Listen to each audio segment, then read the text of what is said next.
ನಾವು ನಂಬುವ ದೈವ ಶ್ರೀ ತಾಯಿ ಚಾಮುಂಡೇಶ್ವರಿ. ಆಷಾಢ ಬಂತು ಅಂದರೆ ಮೈಸೂರಿಗರಿಗೆ ತುಂಬ ಖುಷಿ.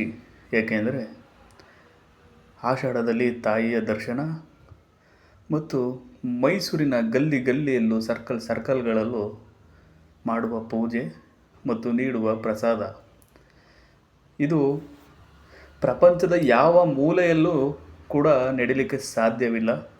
ನಮ್ಮ ಮೈಸೂರಿನಲ್ಲಿ ಮಾತ್ರ ನಡೀತದೆ. ಆಷಾಢ ಬಂತು ಅಂದರೆ ಸಾಕು, ಬಾತು. ಈ ಬಾತಿಗೆ ಐತಿಹಾಸಿಕ ಪುರಾಣವಿದೆಯೇ ಏನೋ ನನಗಂತೂ ಗೊತ್ತಿಲ್ಲ. ಬಟ್ ನಮ್ಮ ಮೈಸೂರಿನಲ್ಲಿ ಸಿಗುವಂತಹ ಬಾತು, ಆ ರುಚಿ, ಆ ಸ್ವಾದಿಷ್ಟತೆ ಪ್ರಪಂಚದಲ್ಲಿ ಎಲ್ಲೂ ಸಿಗೋದಕ್ಕೆ ಚಾನ್ಸೇ ಇಲ್ಲ. ನಮಗೆ ಆಷಾಢದ ಬಾತು ಅಂತ ಅಂದರೆ ಆ ಬಾತ್ ತಿಂತಾಯಿದ್ರೆ ಏನೋ ಒಂಥರ ಖುಷಿ, ಏನೋ ಒಂಥರ ಸ್ವಾದಿಷ್ಟ. ಇಲ್ಲಿ ನೋಡಿ, ಸ್ಕೂಲ್ ಮಕ್ಕಳು ಕೂಡ ತುಂಬ ಖುಷಿಪಟ್ಟು ತಿನ್ನುವಂತಹ ಬಾತು ಕೇಸರಿ ಬಾತು ಅಂತಲೇ ಹೇಳ್ಬೋದು. ನಾವು ಕರ್ನಾಟಕ ರಾಜ್ಯ ಅಥವಾ ಇಂಡಿಯಾದ ಮೂಲೆ ಮೂಲೆಗೂ ಕೂಡ ನಾವು ಪ್ರಯಾಣ ಬೆಳೆಸಿದ್ದೀವಿ. ಬಟ್ ಅಲ್ಲಿನ ಒಳ್ಳೆಯ ಆಹಾರವನ್ನು ಕೂಡ ತಿಂದಿದ್ದೀವಿ. ಆದರೆ ನಮ್ಮ ಮೈಸೂರಿನ ಆಷಾಢ ಟೈಮಲ್ಲಿ ಮಾಡುವಂತಹ ಬಾತು, ಆ ರುಚಿ ಎಲ್ಲೂ ಕೂಡ ಸಿಗೋದಕ್ಕೆ ಚಾನ್ಸ್ ಇಲ್ಲ. ಅದು ತಾಯಿಯ ಆಶೀರ್ವಾದ ಅಂತ ಅಂದ್ಕೋಬೇಕು.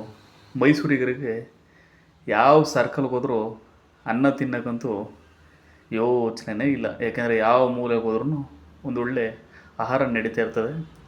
ಆದರೆ ಇದರಲ್ಲಿ ಒಂದೇ ಒಂದು ಸಣ್ಣ ಬೇಜಾರಿನ ವಿಚಾರ ಏನಂತ ಅಂದರೆ, ಇಲ್ಲಿ ಯಾರು ಪ್ರಸಾದವನ್ನು ಹಂಚಿಕೆ ಮಾಡ್ತಿರ್ತಾರಲ್ಲ, ಇವ್ರು ಯಾರು ಕೋಟ್ಯಾಧಿಪತಿಗಳಲ್ಲ, ಇವ್ರು ಯಾರು ದೊಡ್ಡ ದೊಡ್ಡ ಬಿಸ್ನೆಸ್ಗಳಲ್ಲ.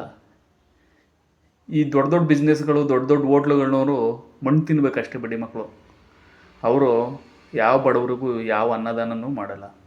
ಇಲ್ಲಿ ಮಾಡೋರು ತರಕಾರಿ ವ್ಯಾಪಾರಿಗಳು, ಸಣ್ಣ ಪುಟ್ಟ ಹೋಟೆಲ್ಗಳು, ಅಂಗಡಿಗಳು.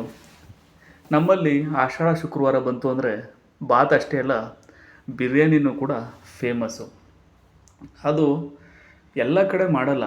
ಸೊ ನಮ್ಮ ಭೋಗಾದಿ ರೋಡ್ ಏನಿದೆ ಅಲ್ಲಿ ಮಾತ್ರ ನಾವು ತಿಳಿದ ಮಟ್ಟಿಗೆ ಬಿರಿಯಾನಿನ ಮಾಡ್ತಾರೆ ಪ್ರತಿ ಆಷಾಢ ಶುಕ್ರವಾರ. ನಮ್ಮ ಭೋಗಾದಿ ರೋಡ್ ಏನಿದೆ, ಇದನ್ನು ನಾವು ಮೈಸೂರು ಪ್ಯೂರ್ ನಾಟಿ ಅಂತಲೇ ಕರಿಬೋದು.